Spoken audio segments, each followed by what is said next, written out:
The stereotype for solo poly, I think I see on like online forums and things like that, is you don't want to have any serious relationships. You just want to have casual relationship. Totally not the case for me anyway. Like I very much wanted, and I think that's why I was attracted to Tim in the first place. I very much wanted a committed relationship. I just didn't want an enmeshed relationship where I was sharing my finances, my house. Like I wanted my independence. Welcome to Normalizing Non-Monogamy, the podcast where we interview incredible people from across the entire spectrum of non-monogamy to hear their fascinating stories. We strive to bring guests on the show who have a healthy approach to non-monogamy. However, it's important to remember that everyone does it a little bit differently, and the views and opinions expressed by our guests do not necessarily reflect our own. Additionally, we produce this show for entertainment purposes only. Please be aware that we aren't doctors or therapists. Consult a medical professional for anything regarding your health that you might learn about on the show. Enjoy! Well, welcome to episode 243. We're Finn and Emma, and today we have an interview with Tim and Melissa. They've been together for about 5 years, and we have a wonderful, wide-ranging conversation with them. Yeah, this is sort of a first for us, which we're pretty excited about, in that Tim and Melissa have been together a few years, but Melissa identifies as solo polyamory, and she's going to talk a lot about what that means to her. And Tim's been in a relationship with his nesting partner for almost 30 years. And so we kind of get a little bit of a different look at a polyamorous relationship and how they've made that work. And they talk a lot about hierarchy and coming out and nuance and sex friends. And kids. And so many amazing things. And so, yeah, thank you, Tim and Melissa, for coming on, for reaching out, and for letting us get your story out in the world. Before we jump into the interview, we do have another announcement about our shirts. Wow, hold on. Should we also announce that Emma might have COVID? I don't know if we need to announce that. People might have figured out that you're not quite the healthiest today. You may have noticed in my voice that, yes, I do have COVID right now. So Finn does not. Hopefully he doesn't get it, but we are kind of close together right now, sharing a microphone. Yeah. Shared a car for 4 days. Yeah. We share a bed. We share a microphone. Yeah. So we're testing out my vaccines, and I'm building up antibodies. Yeah, I guess so. Sorry. All right, back to the shirts. The shirts are super awesome, and we're super excited about them. Emma, tell everybody about the shirts. You weren't ready for that. No, I wasn't. All right, I'll tell everybody about the shirts. I'm sorry. I'm so The shirts? We're still talking about the shirts. Can you cut this out? No, I'm not cutting this out. Please. You don't get any free passes just because you have COVID. All right. The shirts. So we launched the shirts last Friday on July 1st. I want to do it. Okay. So the shirts, I know I'm going to give away the design, but they say give love on them, and they have our logo. They don't say anything about non-monogamy because we wanted to make a shirt that people could wear without necessarily outing themselves. Is that something that they're worried about? So the shirts we launched on Friday, July 1st. They're going to be available until July 22nd. Yeah, and so they were available to our people on our email list and our Patreon community, but now they're available to everyone. So all you have to do to go look at the design that you don't actually need to look at anymore because Emma already told you about it. You just go to our home. Go check it out. It's cool. You go to the homepage. You just go to normalizingnonmonogamy.com. It's right there. There's links. It will take you over to the website where you can order them. You can order as many as you want. And we would love for you to check them out, get a couple. And just a quick reminder again, these are only going to be available until July 22nd, 2022. 2022. Perfect. Yes. So now we're going to jump in and talk a little bit about Patreon. However, we're going to do that a little bit different. So if you were just about to fast forward, you're going to want to rewind now. And listen. So rather than us talking about it, we've gotten some testimonials from people who are actual members of the Patreon community, and they're amazing. And so the first one we're going to play is from Pam of Pam and Jim of episode 232, which she's going to tell you anyway. So I don't know why I had to tell you that. But okay. A huge thank you in advance to Pam for sending this in, and to Pam and Jim for being a part of the community and for everything they've done for the show. And yes, so here's Pam talking about Patreon. Hi, this is Pam. I'm in podcast 232 if you want to check Jim and I out. When I first joined Patreon, I did it because I wanted to support what Finn and Emma were doing. I really thought that normalizing non-monogamy was a great effort, and I wanted to see it keep going. What I didn't really realize at the time was that I was going to get to have participate between Jim and I in 3 different Zooms every month. I'm really getting a lot out of the women's group, and I know Jim is enjoying the men's group. And the Q&A, which happens every month as well, is very informative. It's a great community to be part of, and I'm thrilled to have joined. Thanks. And we're back. We are back. Thank you again, Pam, for everything. Thank you, Jim, for everything. Yes, thank you so much. Yeah, Pam, your free shirt's in the mail, by the way. Should be there by Friday. I mailed it today. That's what she gets for... She was the first one to send us feedback. Exactly. And we had a couple of extra sample shirts laying around. So your shirt's in the mail, Pam. Enjoy. Also, we wanted to do a quick announcement that we do not have a virtual meet and greet this month. The virtual meet and greets are separate from Patreon. They're open to anyone. We don't have one in July, but we will have another one in August. Correct. And if you're interested in signing up for our email list so you can learn more about those, or signing up for the Patreon community, just head over to our website. Again, normalizingnonmonogamy.com. Buy yourself a shirt and then sign up for Patreon on the Patreon tab. And then send us an email or a voicemail and tell us how much you love us and love the shirt and love Patreon. And if you have any feedback, we'd love to know that. Even if it's not that you love us. And if you want to come on the show, we would love to have that as well. Tim and Melissa reached out, and they don't have anything to sell. They're just wanting to get their story out in the world, and we would love that from all of you. So with that, let's hear from Tim and Melissa, and we'll see you all on the other side. Let's go. Oh, boy. Are we ready to do this? I don't know. Welcome to the podcast, Melissa and Tim. We're so happy you're here today, and we're excited to get to know you both a little bit through this interview and this conversation. So thank you for being here. You're welcome. Yeah, thanks for having us. Yeah, of course. We'd love for you to start with just introducing yourselves and whatever level you're comfortable with. Okay.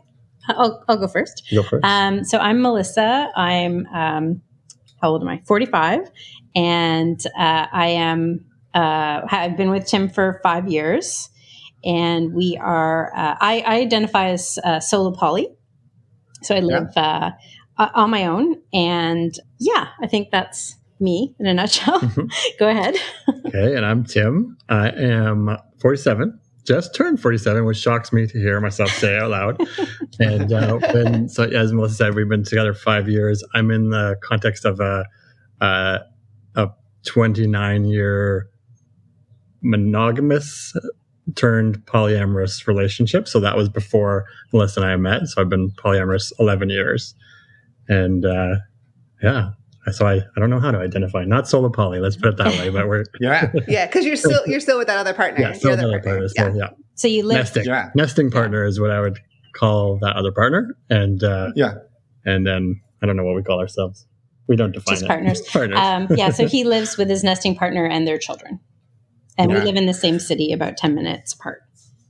Okay. Got it. Well, I love it. And I think it was one of the things when you reached out and you kind of described your dynamic, I wrote back and was like, well, does it make sense to do like 2 different episodes, or does it make sense to do it together? And I think, your response was basically like, well, we want to like blow away some of the stigma and assumptions people make around these types of relationships. And like, we love that so much. So we're definitely wanting to dig into that. But could we maybe catch ourselves up to like, how did Melissa wind up in polyamory? How did Tim wind up in polyamory? And then how did you two find each other? Yeah. Perfect. Well, so who wants to go first? I'll go first. So like I said, we've been together for 5 years, but before I met Tim, I didn't identify as poly. I wasn't really that familiar with it, but I had been in open relationships before. Specifically, I'd been sort of in a swinging relationship before in a previous past relationship. So I was very familiar with the concept of having an open relationship and comfortable with it. Like I knew it was something I could do. And I wasn't looking for one in particular. I guess I didn't really know what I was looking for other than a partner. And so I ended up, we met online. We met on OkCupid. And when I saw his profile, I actually reached out first, and he was very clear about being poly and being partnered and being a dad and having limited time. And at the time that we met up, he had another partner And so when I first met him, I was very curious about poly, and I learned about poly through Tim. And then I went and I read like everything I could find on it, and I really resonated with it, especially solo poly.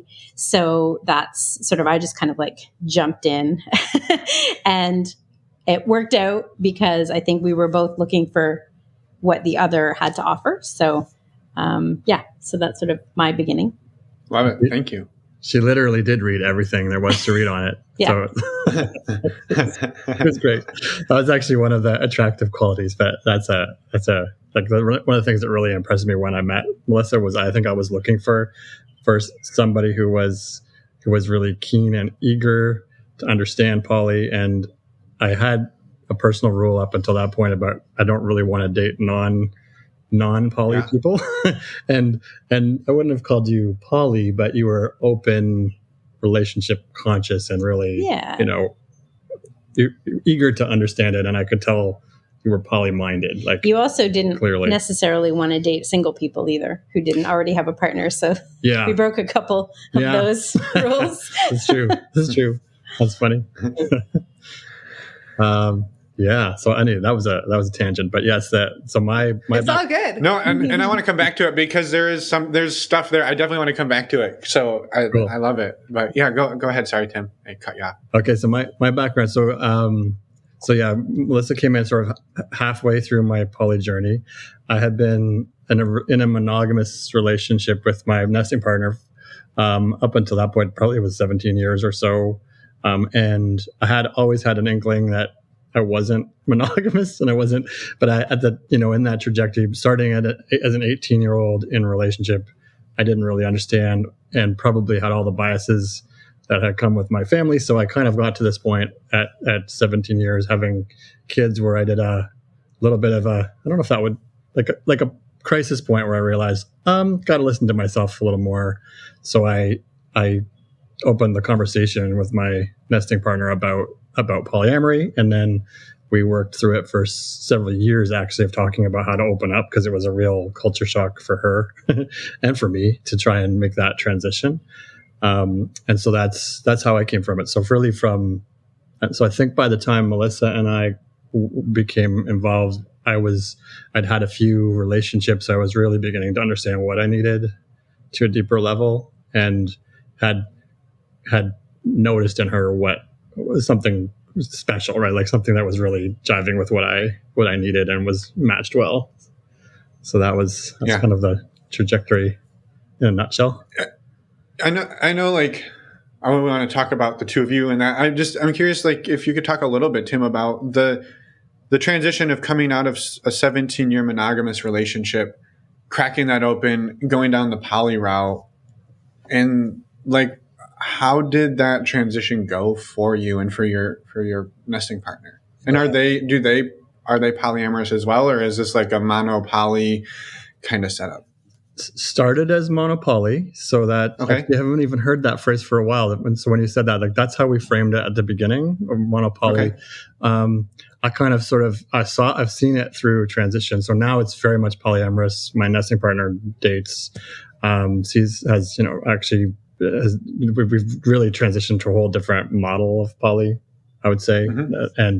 But at the time, definitely, I'd say kind of work through the the transition phases that go with a massive change like that, which was, moving from total resistance, oh God, does this mean we have to break up, to, okay, tolerant acceptance that something needs to change, to kind of curiosity, to the point where actually my nesting partner decided to try dating. And that was the turning point at which we transitioned into active, kind of like wholehearted poly, like moving into like, yes, let's try this and do this because it's actually good for everybody, not just for Tim. Yeah. So it was, that was a 4-year journey probably in that transition. So it wasn't a fast, very patient, lots of time, took endless hours of talking and moving through it. So we probably had, I think, an exceptional amount of patience to work through that. Yeah. So when I thank you for Go ahead. Sorry, I was just going to say, when I came on the scene, like he had another partner, his nesting partner had another partner. So it already looked like the version of poly that we have today. Mm-hmm. So yeah, but it came out. Yeah, no, that makes sense. I just want to say thank you, Tim, for acknowledging that took time, that was a 4-year journey, because I think so many people go in and just be like, oh, I expect it just to almost happen overnight. And it's like, no. Mm-hmm. This takes often a long time and lots of patience, lots of conversation. And so thank you for just commenting on that piece. Yeah. Yeah, I don't know. I have so many questions and like I don't know where to start with them. Like I think like because I have questions for Melissa about like coming out of. You said like you kind of did a little bit of swinging and some open relationships, but now you're coming into this. We'll call it a polycule, right? Like if Tim had a partner, Tim's partner had a partner. There's 4 people, and you're now coming in there. You're injecting yourself into this dynamic, like, and this is your first go at polyamory. Like what did that look like for you? Like what was going on for you as you like jumped into this? I know you were reading everything and probably listening to everything, but like how did the reading, how did the book work compare to the lab work? Yeah, right. It's interesting because I was learning as I was going, and I was having to navigate being a quote secondary partner, almost like a tertiary partner at the beginning, because he had another partner, and I was also learning. I think one of the things I sort of taught them was about hierarchy and how that affects the other partners, and not that they were highly hierarchical, but they were in that way that many people who are in that family structure are hierarchical. So it opened a lot of conversations about that. And then my strong need to be autonomous, like to be, well, what I consider solo poly to be is a lot of autonomy and independence. But I'd say I took to it really well. Like it felt really natural to me. Mm-hmm. So I'm not saying it wasn't hard, but it felt very natural, and it felt like the right kind of relationship structure for me, given what I need and don't need in a committed relationship. Yeah, I love that. And can you talk a little bit more about the hierarchy? Because I think I would say where my brain went is probably a feeling of being less than, right? If you're now the number 3 partner, but it's also conflicted there with like, you want autonomy, but you also don't want to feel less than. So how do you find a balance of, I feel important, I feel loved, but I want some autonomy and freedom? Like, because I think those are things that we all want. And like the relationship dynamics that just happen for us a lot of the time, society, just those things aren't easy to make happen. Yeah. You just asked a 5-hour question right there. That's right. I'll settle in. I would say from my point of view, so first of all, he did have 2 partners when I met him, but shortly after we started dating, the relationship with the other partner ended. So then it was just his nesting partner and me. And that opened up a lot of time, not a lot of time, but like time for him to spend with me. And so we got close really quickly and realized that we wanted to be together. But you were asking about how the hierarchy affected me, right? Is that? Yeah. Or anything along those lines. You do with it as you will. Okay. So I think that in the beginning, I think it probably is with many nesting partners with kids, like there was very circumscribed times that Tim was, quote, free to do things. And all of the things he wanted to do outside of the family unit kind of had to happen in that time. And then, so that was me plus whatever else he wanted to do. And at first that was totally fine as we were starting, but as we got deeper into our relationship, it wasn't fine anymore for either of us. So I sort of said, and you read about this in the books, it's like, okay, so you guys have this set of like guidelines. I guess it wasn't rules, but guidelines that you've been following. And now I have needs, and your needs and my needs are similar. And so we just had to kind of work through like, what are my needs and what are reasonable for him to meet? And so I never felt secondary in a sense of the feeling. Like Tim had never made me feel like a secondary person, but just having to acquiesce to these predetermined guidelines of how our relationship would be structured was challenging. And so, but we worked on it over time so that, over time now we spend more time together than we did at the beginning, for example, which seems to work. Yeah. Do you want to say anything about that? Yeah. I mean, that's, I think, a natural kind of process of negotiation rather than kind of, and shift. I do agree completely. We shifted from, I think we had to become really savvy at watching the hierarchy, like knowing that there's some cases where hierarchy in itself isn't bad, but the impact of the hierarchy, right? Like that, being really cognizant that of how that was communicated. For example, like I'm thinking about the hierarchy of having kids versus not having kids and the energy that needs to go into kids, right? Like we didn't really debate those things as we took them as givens, but it's in the delivery of how to navigate that hierarchy, like rather than sort of saying, my kids take precedence. Sorry, Melissa, you have to go wait it out. I think it's still like learning to communicate that with sophistication, and with care. And so I think we've done a really good job of that. And that's just like a kind of really basic example, but I think we had to do that navigation on almost every time when there was time or the resource of human energy involved. Yeah. Right. Yeah. And it's a constant, I think what you just said about negotiation, and you learn how to do that over time. Super important. Well, I think that, the end result is maybe even is the same, right? Like, let's say it's an example of like, Melissa wanted to spend time with you, Tim, but something came up with your kid, right?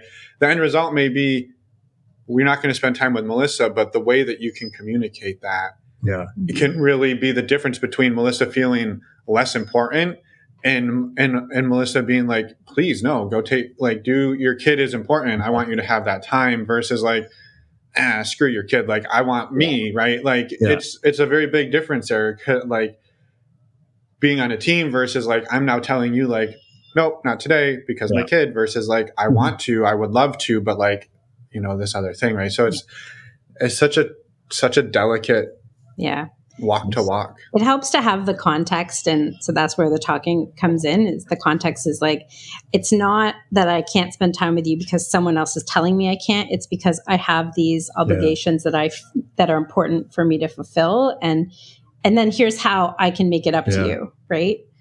Which he's always been very good at doing. Well, I was going to say not always. You're not going to out me on this one, but actually pretty terrible at it at times. So, and I think that's one of the biggest learning, like when people talk about ping pong poly and the trap of sort of falling into speaking for my kids' needs or my other partner's needs, and then using that as a lever to convince Melissa that that's why those other needs are why it's important, instead of talking about it and owning, I have a need to spend time with my kid. I have a need to do whatever thing that's going to take me away from you, right? As a partner. And I definitely didn't always do a great job. And I think we actually worked hard. Yes, we and did. Melissa was very good at calling me out on that. It's true. We did have to work through that. And now it feels really natural.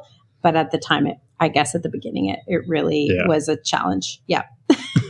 Yeah. Can you talk a bit more about that? Because I think it's so common. And maybe what I envision, and maybe this isn't what you meant, Tim, but like, let's say Melissa says, Tim, I'd love to go to the movies with you tonight. And your response is, well, I'd love to go to the movies with you too, but my other partner says we're going to dinner tonight. Yeah. Is that sort of what you were kind of getting at? Totally. Like that's a simplistic example for sure, but it works, right? Because it's like, so instead of me saying, I really, I don't know how I phrase it, but I really value spending that time. This is important to me, and sorry to disappoint you, Melissa, but I'm choosing this other thing. Like I'm actively choosing this other thing because it's important, versus sort of blame shifting and putting that on the other partner. I can't because I'm not allowed. Yeah. Like, and not that he did that really, but he did. The language was just so important, even though it wasn't. It really isn't that different. But to say I'm not allowed versus I'm choosing this is just a big difference in owning your decisions. Yeah. Yeah. Yeah. And I think too, the other piece you kind of snuck in there was, I'm going to choose to do dinner with my other partner tonight. Could we do the movie tomorrow? Yeah. Right. And not just leaving it hanging out there like, nope, I can't. Sorry. Tough luck. Exactly. But like, what can we do? Because that shows then you are just as important. I just can't, like, I'm not going to cancel dinner for a movie, but like, could we do the movie tomorrow? Or it sounds like a poly cliche, but like Google Calendar does really help with all that. Like, where I'm a scheduler, he's not so much a scheduler, but I'm a scheduler. So what we basically have done for the past few years is just like, I've put date night like we have a certain number of date nights, and then I put them on the calendar where I think would be good. And then he reviews them and says yes or no, or here's my alternate proposal. And then we're going to do that for a month in advance. So we don't have a lot of like negotiating on time on the day to day. Yeah. Yeah. It helps. Yeah. No, I think that's a wonderful point. Yeah.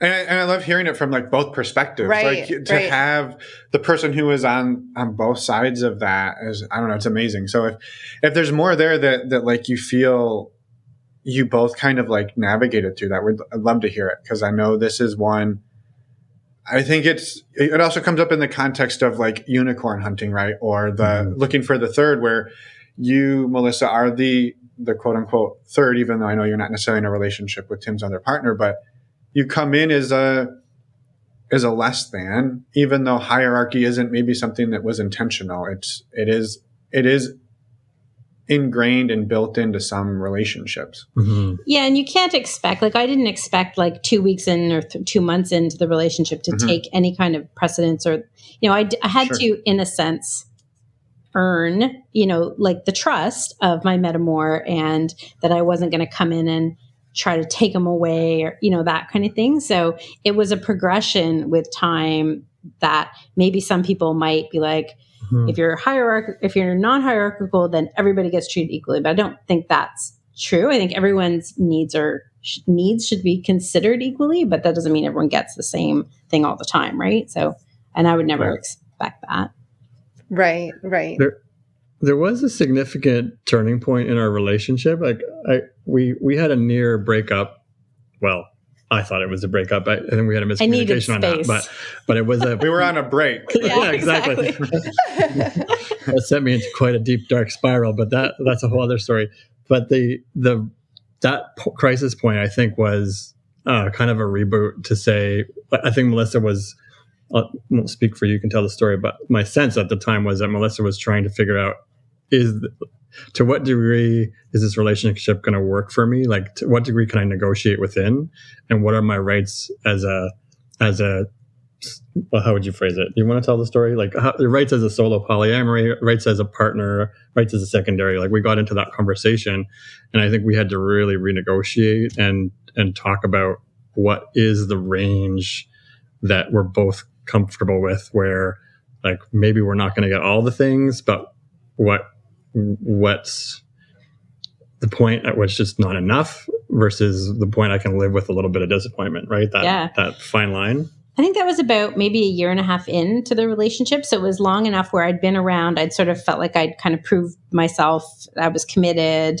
And I sort of like, I went away for a weekend and said, I don't want to talk for like X many days. And then I sort of wrote down, I like to write things out. And so I kind of wrote down, here are the things that I need, here are the things that I would like, but it's okay if I, don't get them. And so we had like conversations around that. And some of the things that I wrote back then would, I look back now and I think, wow, we've accomplished all of that stuff and more, I hadn't even, I think I'd maybe met your kids at that point, but we hadn't gotten to know them. And like now it's totally normal. If his nesting partner is away for the weekend, I just kind of come to their house and hang out with the kids and everything now. And it just feels really normal. I know them really well, but there was a time where I thought that would never happen. And then would I really feel part of your life kind of thing? Mm-hmm. Mm-hmm. Mm-hmm. Yeah. Yeah. Yeah, I love that. Yeah, that just brings up another question. You can talk about this as comfortable to the level that you're comfortable is around children, because that is something that's something that a lot of people ask questions about, and we're all trying to, people are trying to figure out how to navigate. And so anything you could touch on about how you navigate that with kids would be great. That's for you. That's for me. Yeah, you're the one with kids. I don't have kids. Melissa can smile and watch it all unfold. But actually, I shouldn't say that frivolously, because Melissa's been a key part in the transition to how I've managed my kids and keep getting them up to speed on what polyamory means. So I think it's been actually a really interesting process the last year and a half. I'm actually losing pandemic track. days, so 2 years maybe. Yeah. So one of the things that was personally important to me was trying to find a way to normalize polyamory for kids who were in the context of schools where polyamory wasn't even an afterthought. And so how do you get kids who are at a certain age to have the sophistication to understand what that is, and like how do you find the words to make that make sense? And Melissa has been around for so many years, so she's seen them through their preteen. Your kids were how old when we met? 8 and 12 or something? Yeah. 7 and 12, something like that. And now they're 16 and 13. Maybe even a little bit younger. Right. Yeah. Maybe the math is wrong there, but yeah. Yeah, but young enough that they didn't have a lot of understanding about dating. They just knew that I went to see Melissa. And one of the things that was really important is I wanted them to know Melissa so that they didn't perceive it as a threat, like that Tim's being taken or Dad's being taken away by someone, that she was just part of the normal fabric of of life. And that was super important to me. And then as time progresses, when kids are little, they're kind of like, oh, it's Tim's friend, Melissa. And as you get a little bit, they get into the preteen years, they're starting to know things, right? Like know that there's something else about it. They're seeing affection. So they're probably picking up on this. So I think we just, my nesting partner and I had negotiated this and navigated this, and it was an ongoing topic of conversation, how we would manage it. And we essentially were waiting for the kids to give us cues of what they were ready, and under the belief that they would be ready to ask questions at some point, or that there'd be a door opening when the time was right. And sure enough, my daughter actually came home having just had a sexual health conversation in school. I think it was grade 8, maybe. And so it just happened that my nesting partner and I had been sitting on the couch as the kids were coming home from school, and we heard about this kind of conversation they just had at school. And weren't they talking about like non-traditional families or something as part of that? They were talking about consent and non-traditional family. And so we kind of took the lead and jumped on it, and then just said, we started getting into diversity and sexual diversity and family diversity. And we kind of just used that as a launch pad to talk about diverse family arrangements. And it was the craziest thing because, in the context of being I guess I was, early 40s at the time, I grew up with this stigma of like sex negativity. Kids do not have that anymore. Like that's not part of the fabric. So at least not in our liberal town. Yeah, exactly. Well, that's true. That's Depends true. where you live. We are coming from a context specific. You're right. It's totally not that way everywhere. So we're lucky. Yeah. So so we got into this conversation, and I basically said, "Oh yeah, your mom and I have this alternative relationship, and like we have romantic relationships, and Melissa, this is obviously a romantic relationship. Did you know about this? Like, how do you feel about it?" And they're like, "Yeah, it's all great. Of course we knew." wasn't even like threatening to like not even at all. And maybe we're just lucky that we didn't have that. But I think because we've normalized the human experience, and Melissa was part of that day-to-day or week-to-week experience, I think that meant the kids didn't feel any threat. They didn't see it as didn't see Melissa as a threat at all, or the model as a threat. Because up to that time, I'd been coming over occasionally. They'd see me like when I picked him up, maybe, or they'd have me over for dinner, like with his nesting partner and the kids, and we're all there. And so they could see, they already knew about the relationship. And so then it was just like, oh yeah, she's my girlfriend. And they're just like, oh yeah. Cool. Oh, and that guy that picks up mom, like that's her boyfriend. They're like, yep, sure.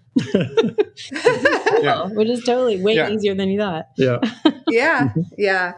Yeah. Well, it's just so interesting. I mean, the generation they're growing up in is just so different. And it's amazing what society will do to destroy that ability to accept alternative things like that. Yeah. Man. Yeah. Thank you for sharing that about the kids, because it's so, I mean, very common trying to figure out how to navigate that piece. Yeah. A hard one. Yeah. So the hardest part for me has always been coming to grips with my own upbringing and demons about that. And actually, maybe not everyone will have that easy challenge, but I do think it's it's all about looking for opportunities and waiting for the kids to be ready, right? Yeah. Exactly. Well, I mean, do you mind digging into that a little bit? Like your upbringing versus what you're doing versus how you're trying to bring up your kids Upbring. Yeah. Well, I mean, it's actually what I see polyamory, the model, the values of polyamory actually to be just good relationship values in general. So I don't think they're specific. I think, when I think about freedom and choice, like freedom to choosing consciously, good communication, all those aspects of relationship that are so crucial in poly because it's so complex and that we have to work on, I think are actually really being taught in even in the school system, right? Like I know those conversations are being had. I mean, we didn't talk about consent at all when I was a kid. I don't remember a single conversation. Probably wasn't even into my 20s until I was aware, which is sad, that there was a active conversation about what does consent look like. So all that stuff was new to me, and they're learning it at 12 years old, 11 years old in schools. Right. So I think it's a different context, but because of that gap in context, I didn't understand their level of perceived threat and what I probably have internalized as an old person. That's different. Yeah. It's interesting to get that perspective, almost like your kids normalized it for you. Like you're worried about it and you go to talk to them and then you're like, I don't know what the hell I was worried about. Like, exactly. Yeah. I know I keep sort of waiting for the aftershocks, but it never hasn't happened. So far, so good. They are teenagers now, so you never know, but right. They don't seem to ask a ton of questions, and they don't seem at all bothered by seeing us together, and we have fun. Yeah. Mm-hmm. Yeah. And like if you come over and hang out, like it's just you just have fun together, and feels pretty normal. Like they don't even flinch if I'm downstairs when they come down. They're like, oh yeah, hey. Yeah. In fact, it's the only time my kids will choose to play board games anymore, is if Melissa comes over. They're like, it's like hardwired into. They're like, oh, it's board game night. Melissa's over. I love it. Play with their parents, but no. So we basically use Melissa for family time now. Yeah, for board games. Yeah. But it's an interesting relationship though, because I feel like kind of like the auntie or like the family friend, as opposed to I'm not in a stepmother role at all. I don't desire that, and I don't, and it's not expected of me, which is kind of cool because I have friends who are in relationships, monogamous relationships with divorced men, and they have to step into this mother role, even though they have a mother. But like when it's your time, you're the stepmother, and it's nice to just be like casual and fun, the fun person, more fun person. Yeah, right. More like you said, an aunt role or something. Like that. That's how it feels to me. Yeah, I love it, and this conversation is really fun. Like hearing like the two worlds that have come together and how you two have created it and sculpted over the last 5 years, and like it sounds like it looks way different today than on day one, and I think just that ability to be fluid and adapt and flex and grow is awesome. Yeah. And one thing I don't think we touched on, I could be misremembering, but Melissa, do you have any other partners? Yeah, I didn't mention. So Tim is my only sort of committed long-term partner. I have a few sort of, friends with benefits. I've really worked in the past 5 years pretty hard on expanding my poly community, both with and outside of Tim. So because I'm the one who doesn't have kids, who doesn't have a nesting partner, so I have free time on my hands that he doesn't have. So, and around the time that we met, I was also new to the city. So I ended up building friendships through poly. So either people that I had dated and it didn't work out, but have remained friends, or just people I've met through other poly partners and things. So I do have, I'd say right now I'd have two sort of like friends with benefits and situations. And we also hang out platonically, and they also have other partners and we all hang out. So it's nice. I don't have any like long-term committed partners though right now. Yeah. Awesome.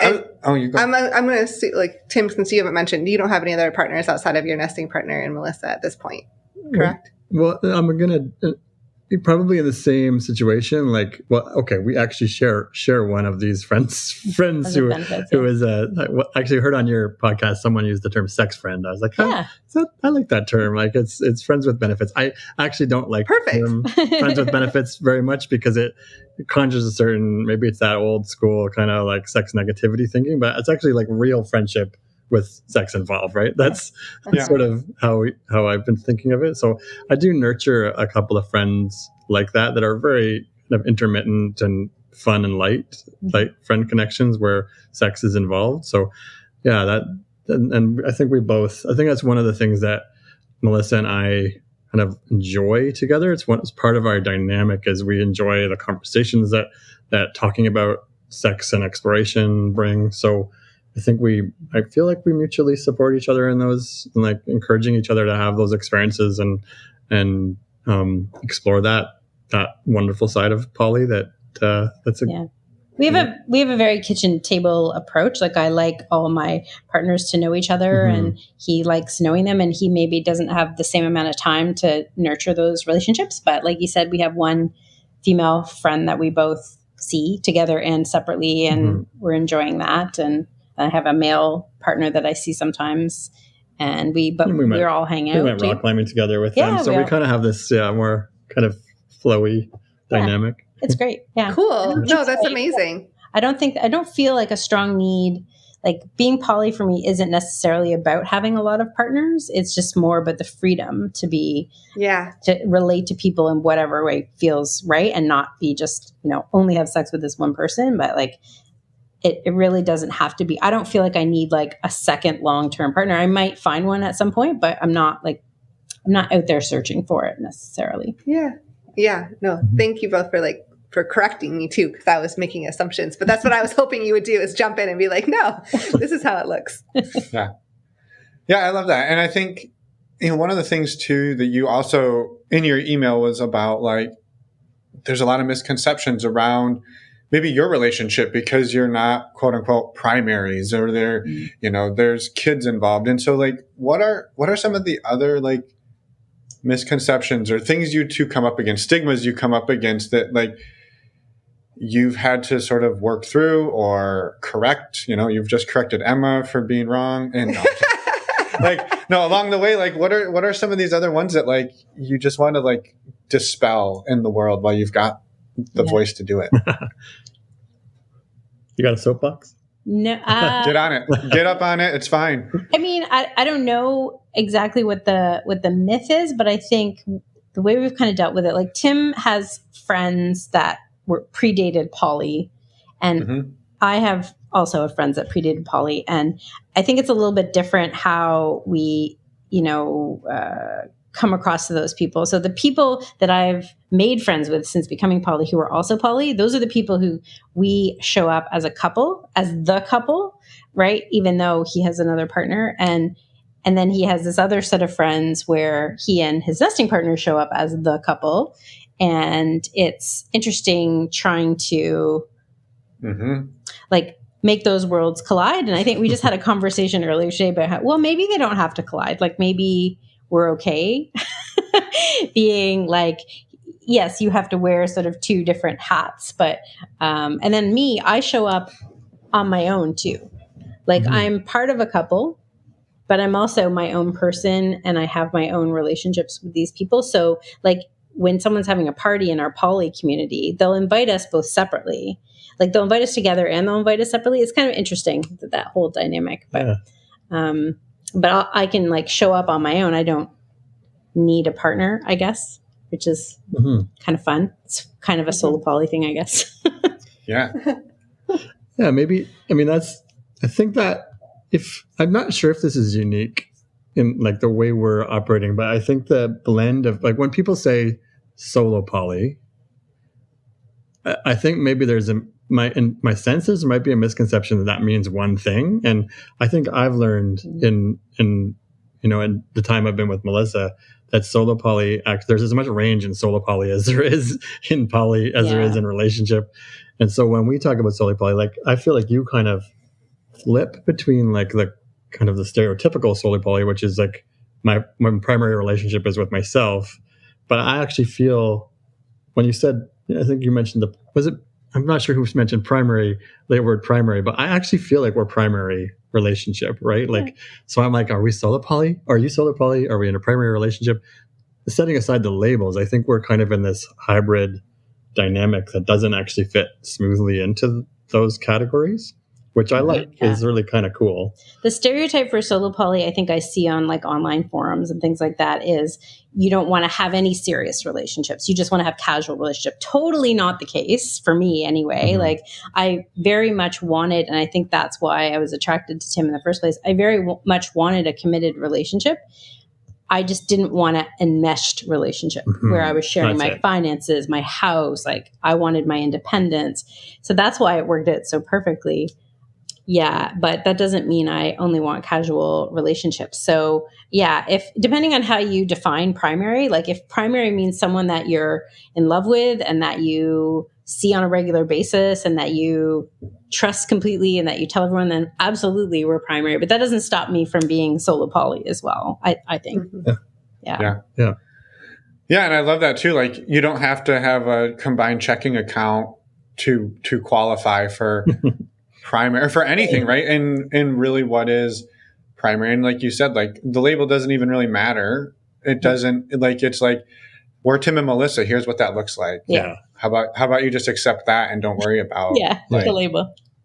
So it's such an interesting because we're all so programmed for labels.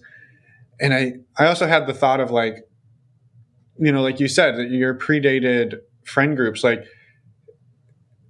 you're known as Tim and I don't know what your other partner's name is, but you're known as Tim and your other partner. And when you go places, you're known as Tim and Melissa. And then all of a sudden Tim and Melissa show up to one of these other places and people are just like, I'm used to Tim and somebody else. And like, maybe if it's not even negative, but like it messes with people. They're like, well, I'm just used to that. And it's like, it's actually a really hot topic for the two of us right now, and maybe it's more for me because I'm realizing that labeling, like it's always been for years since we've been together, like really important, I think, for both of us to feel like we can show up somewhere together, like and be seen as a partnership, and that I think once I realized that was important to me, then it opened the door to figure out, okay, how do we do that? Like, how do we maintain that as an important item, and how do we take an action to make sure we're showing up together? And it's really easy to slide into confusion, right? Because as soon as you get into communities with other people who are the seers, who are the people looking in the relationship, they get confused about what that means, right? And even, can I give the example? We had a little dinner party with some mutual poly friends, and my nesting partner came as well. So it was 5 of us, and it was really funny because we went married couple who were poly, and then these two, and then me. Yeah. And also we have relationships within those relationships. So complex. So at Melissa was hosting. She's a fantastic, she brings people together. That's one of her gifts.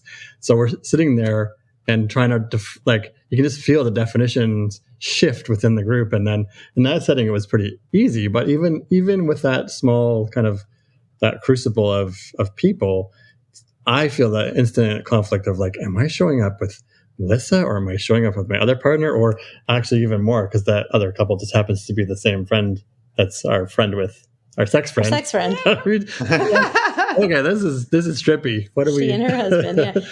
Even with poly people, I mean, I was talking to her, the woman afterwards, and they're poly people, and they've been poly for a long time, but they were still like, we want to have a brunch, and we want you to come, but now does that mean we have to invite Tim's other partner? Like, is that an automatic? Like, is that a no-no if we don't? Like, who's the couple here? Like, even poly people are just like, and it's like, well, we both are, but we're not a triad.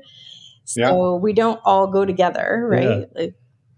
I think we came to the awareness, I think, just today when we were talking about this morning, that we actually have to manage that. Like, you have to manage that with other people and help them do the emotional labor that goes with showing up as a non-traditional format and specifying, well, okay, yes, that was a nice dinner party we had, but that does not mean it's okay. Like, giving permission for it to be okay to not have that be a given next time. And just because it shows up one way one time, we actually have to choose it each time. And there are some people in our lives that I just don't think it's worth the effort. Like, I think even my parents, like they are aware of the situation, but they don't really ask about it. And I think they're uncomfortable with it. And so, like, he hasn't actually met my parents, even though they don't live that far away, because I just feel like that it's just not worth it. Like, I don't have a close enough relationship with them to force it down their throats. You know what I mean? Like, it's too much. And I'm just happy to keep it separate because it's just too much work on my part and their part. And yeah. And I think that makes sense. And sorry, go No, ahead. you're good. Yeah. I say that leads me to another question of just how open are you in your lives with family members and other friends about the relationships and how does that work? Yeah. All the important people in my life, like the people I trust in my life, know the situation. There's been a couple of friends that I grew apart from because they weren't as supportive as I was hoping, unfortunately.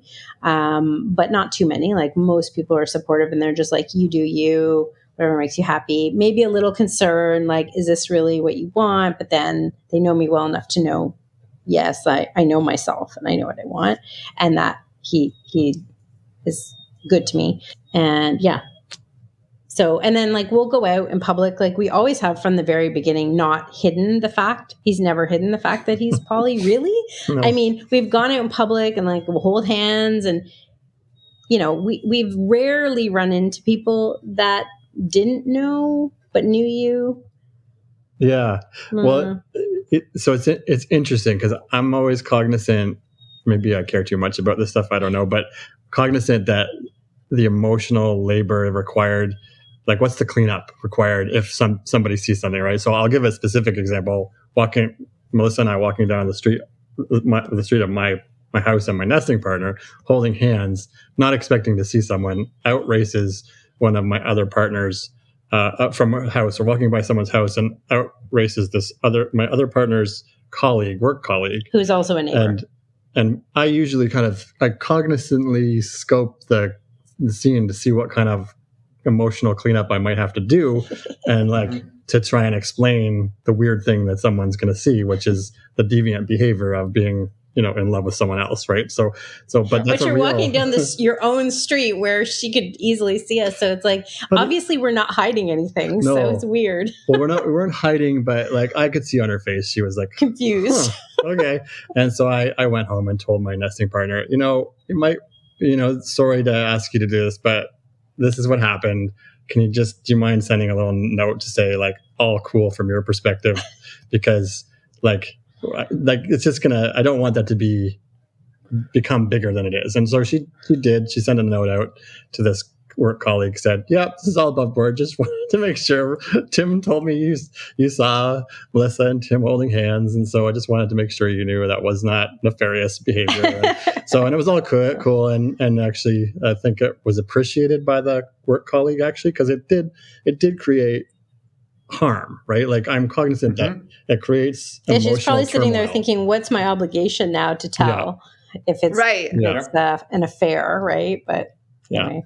Well, I think that's super self-aware. Like, because there's the impact on you, Tim, right? You could easily just go to the self-centered place of like, they think I'm a cheater and that's what's going to happen. But it's also, maybe they do, but now they're sitting there burdened with this information and what do they do with it, right? Yeah. And so it really is like letting them know, like, you're not bearing any weight here, like you're good. Yeah.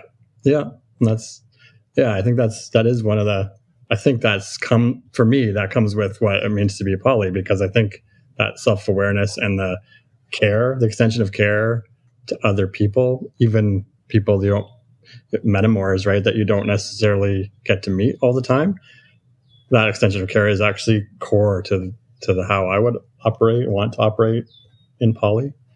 So I think that extends to community or family or whatever context. Yeah. Yeah, I totally get that. I was curious, and I'm nervous about asking this question because I don't know what it's going to do. But you had kind of touched on a few minutes ago, Melissa, about like having not really told your family or not introduced your family to Tim. In listening to, I would say, like Dan Savage over the years, you hear often a lot about like partners who are like, hey, we've been going together for years, and like they're like hiding me. And I think a lot of the time it's in the context of maybe like a gay couple where they're not out or something to that effect. And it's like, look, I don't want to be pulled back in the closet with you. Mm-hmm. But I'm curious, like from your perspective, Tim, like where does it land for you that like you're sort of kept a secret to her family? He's not a secret though. Like they're fully aware. Like I talk about him all the time. Okay. They know that we're spending time together. A couple times they've called when he's been there and he's been like, hi in the background. What I've not done is said, hey, Tim, let's set up a time where we go and we visit my parents and you meet them face to face. And it is less to do. It's not really about hiding. Yeah. It's more about the fact that my parents they don't get it. And I just don't. Like, but when they don't get it, like they would probably never do anything out of line. Like they would probably be perfectly pleasant and nice, but like, it's just uncomfortable for me. It's like, I don't want to have to explain myself and why and all this and have them kind of judge me. So I don't know, maybe they wouldn't even do that, but it just, we don't have oodles and oodles of time that we get to spend together. So I don't want to spend it with my parents. You know what I mean? I get that. Yeah. You can talk about how it affects you, but I just had a little aha moment actually as you were talking and from that question, because this is why I was nervous. I don't know. No, it's a good one actually, because it's I'm just realizing one of the principles, when we're talking about kids and the principle of waiting for them to be ready, right? Waiting for them to be ready to do the emotional labor, because I think that's what it's about. And in some circumstances, like the circumstance can impose emotional labor on people, like the work colleague example of walking down the street. That imposed something on someone where they weren't necessarily ready to see it, right? Weren't to do the emotional labor. So I think I feel obligated to do the emotional labor if there's harm being committed. And I think this is with your parents. It's really interesting because it's not that they don't know about me. I've actually talked to them on the phone, like once just in passing, and kind of, it was super awkward and weird, but like, we're not hiding my existence. Melissa, I know, talks about me, but they don't actually do the emotional labor of inviting, right? I think we're both maybe waiting for that. I don't know if this is my aha. I'm like, maybe that's the secret, is like we're waiting for someone to be ready to do the emotional labor and invite. And until that happens, there's no point. Like you're just imposing something on someone they're not ready for. And I'll extend the story a little bit, because this last year I had on my plan, it was really important to me to tell my parents, because I hadn't come out to my parents about our lifestyle. And I was talking about this for years, as Melissa knows and is smiling. I didn't think it would ever happen. I didn't. And I was trying to get the nerve up, which is funny because in retrospect, I didn't need to have the nerve because they were so awesome about it. So I wrote and the reason was I was waiting for my own readiness to come out of the closet a little bit on this, because what happened was I was sitting with my parents, I think it was over Christmas or March break or something a couple of years ago. And my kids were talking about Melissa's cats and how because we go over to Melissa's house and play with her cats all the time. And they have this little bond with the cats and Melissa's house. And so we're talking with my parents about Melissa and about Melissa's cats and spending time with Melissa. And I was like, I could just feel my blood pressure going up in that, because I was like, my parents are going to be going, who's Melissa? And why is she coming up in this conversation so many times? And so I felt the body reaction of tension, right? And because there's no way he was going to ask his kids to lie or make something up about me, right? And then I think that was the awareness. I was making my kids at a risky place in the awkward place of not being able to tell the full story. So they were probably picking up that energy. So I was like, that was a turning point, or I knew I needed to write my parents a letter. I needed to do it to make my kids feel like they were completely okay to talk about this relationship with whoever they wanted to. And so I wrote a big letter, explained background, put a bunch of links in, because my dad's quite academic and he likes to know like data. I'm sure he read every single one of them. And sure enough, I got calls from both of them independently, and they're like, we don't know how you do it, but this is quite cool, and I'm glad it's working for you. Like, they were super positive. My nesting partner and I, we decided to do this together because our parents actually talk to each other. So we figured we can't do one without the other. Mm-hmm. Completely different reaction from her parents. Quite a disappointing reaction. Like, fingers in ears. We don't want to hear about it. Please don't talk about it anymore. And so they weren't ready to do the emotional labor. My parents were. We did it for the kids to make sure they had that sense of security and safety. And then kind of had to let go of the reaction, right? Which is hard to do. You can't control the reaction. No. It is what it is. Yeah. Yeah. And I love it. Thank you for sharing all that. And I'm just curious, when you said really quick, your epiphany about being invited, I guess, just to clarify, like, you're meaning if Melissa's parents were to one day say, like, hey, you talk about Tim a lot. Who is Tim? Like, I'd love to meet him. Like, they've never once expressed interest in meeting them. And I sort of like ran it by them not too long ago and said, hey, Tim and I are going to be like within a half an hour from your place on this day, but like they didn't like bite on it. Mm-hmm. I think it's probably because actually, for many years before I met Tim, I was single, and I've also had other long-term relationships in my life, and I've never been super sharing of my partners with them. Like I'm a little embarrassed of them sometimes, like they're a little too maybe conservative in many ways. So it's just kind of like, this isn't a reflection of it's just how our dynamic is, I think, more. Yeah. It has nothing to do with Tim or being ashamed or anything like that. Yeah. No. Got it. Yeah. And when you say you're a little embarrassed, not of your partners, of your parents. No. My parents might say, like, like they might say something like, semi-racist or like homophobic or something. I'm just like, no. They're the boomers, right? Exactly. We understand. They grew up in the country. Yeah. So it's not I just don't want to have to deal with that. Mm-hmm. So I totally get it. Yeah. Totally get it. Yeah. So, yeah. I should say this is not like this issue of communicating with people who are unready to understand poly, like, is a real, because I've come from a relationship where I had established friendships for many, many, many years that still to this day, you have a fairly clean slate when you came into the city, and you were like started setting up a community so you could pick and choose the people. But I had this legacy of friends who, even to this day, it's actually a bit of a challenge, because a lot of the, like, I've got friends who've grown up, my kids have grown up with their kids, and I wouldn't say, I'd say acceptance and toleration, but not many questions being asked about poly, not much invitation to Melissa. Same thing. Like, these people are not ready. They're not ready to do the emotional labor. And that actually does really tend to detract from commitment to, like, my commitment to wanting to keep investing in those friendships when they're not able to accept where I'm at. So it's a challenge. And I actually had a real conversation with a friend recently where we're talking about emotional labor, and I kind of pressed, said, do you ever think you might be ready to meet Melissa? Because I'd love to introduce you. And she basically looked at me and said, I'm not ready for, I hate to say it, but I have to admit, I don't have the energy for the emotional labor that's required to communicate with a new person, to figure that out. Like, sorry. And I'm still sitting with that like months later, kind of what do I do with that information, right? It's just a fact of value conflict, I think. But it may not always be that way, too. True. Like, that's the thing. People evolve and change, and maybe one day she'll come to you and say, like, I think I'm ready. Or maybe that day will never come. You don't know, but you have to decide for you. Are you comfortable sitting in that space? Yeah, that's it. Yeah. Do you have any more questions? I mean, we could keep going, but...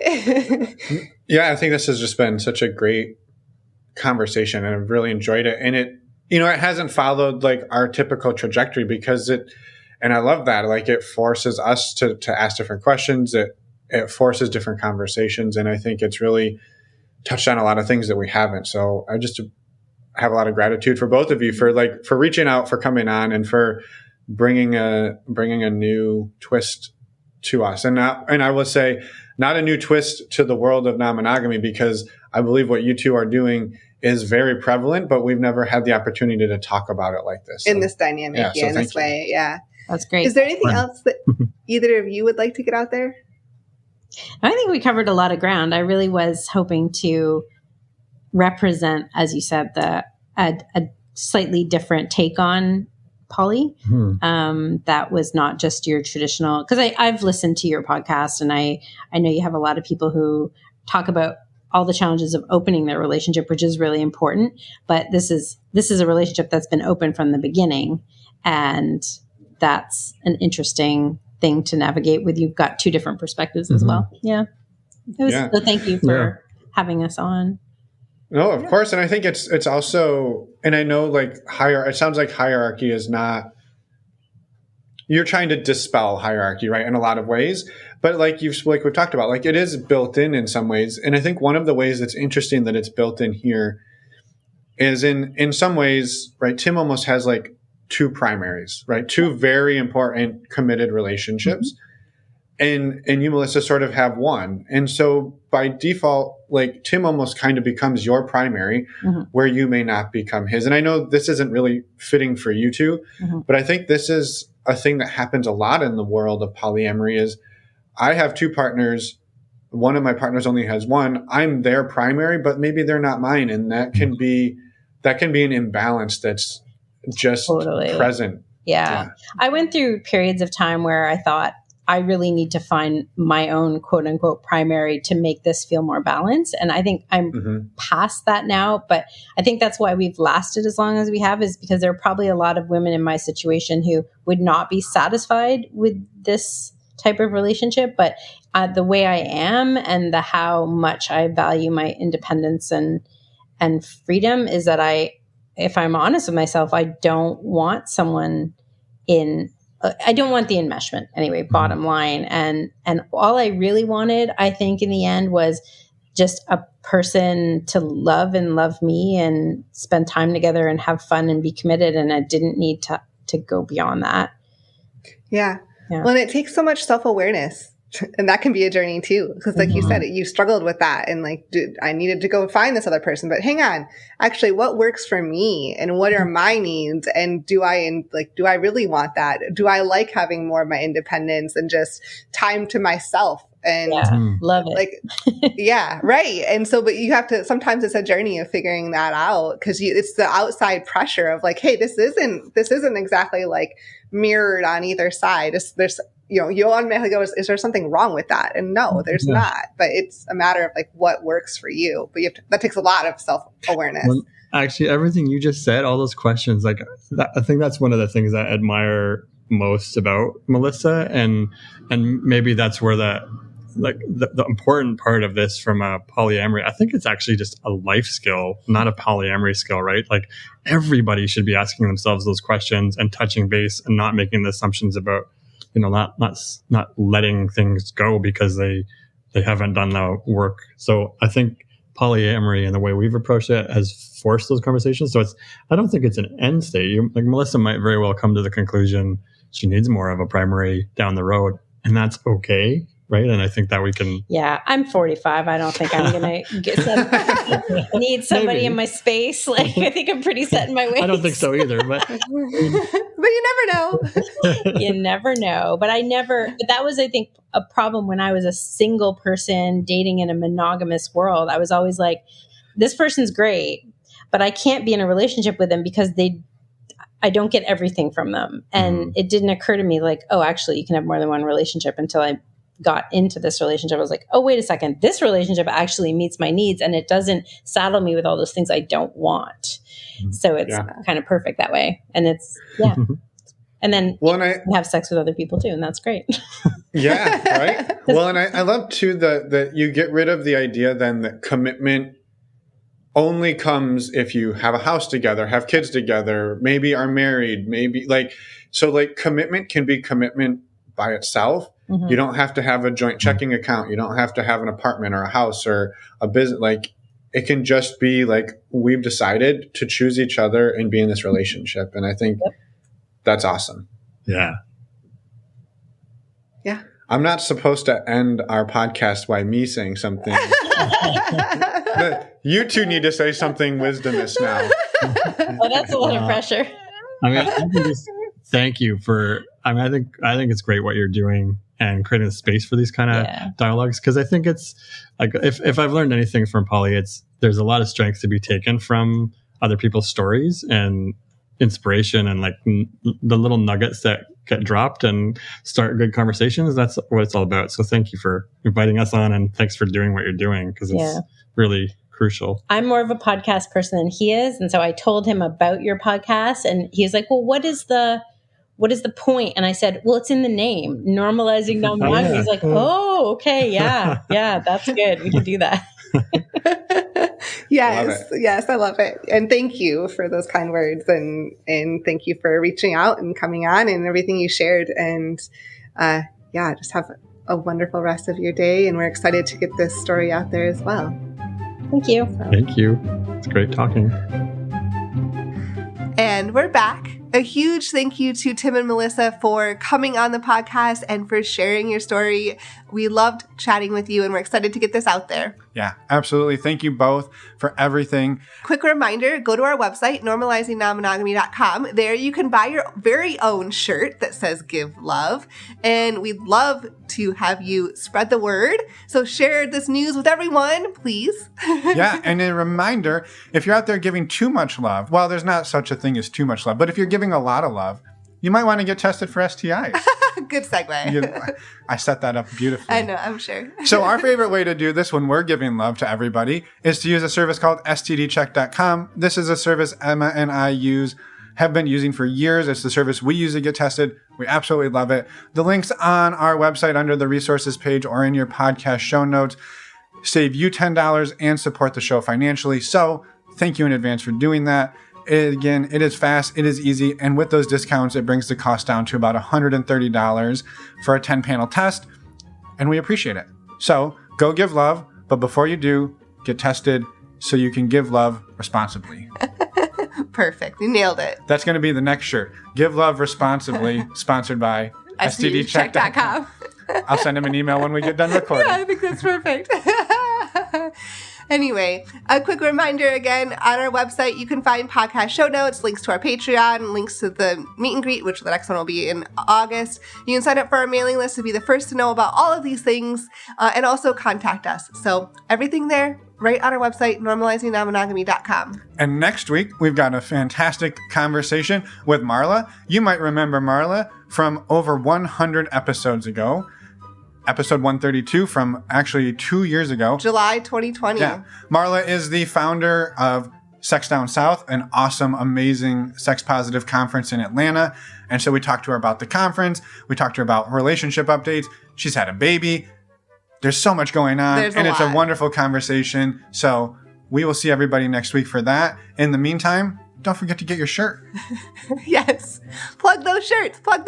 Yep. Can you tell we're super excited about our first ever shirts? And if you go to the website, you get to see Emma and me wearing the shirts. That's true. And if you sign up for the email list, you also get to see pictures of Emma and me wearing the shirts. That's true. So you're going to get lots of pictures of us wearing the shirts. go check out the shirts. I think we've annoyed them enough, don't you think? I do believe so. We'll see everybody in a week. Bye, everyone. Thanks for listening.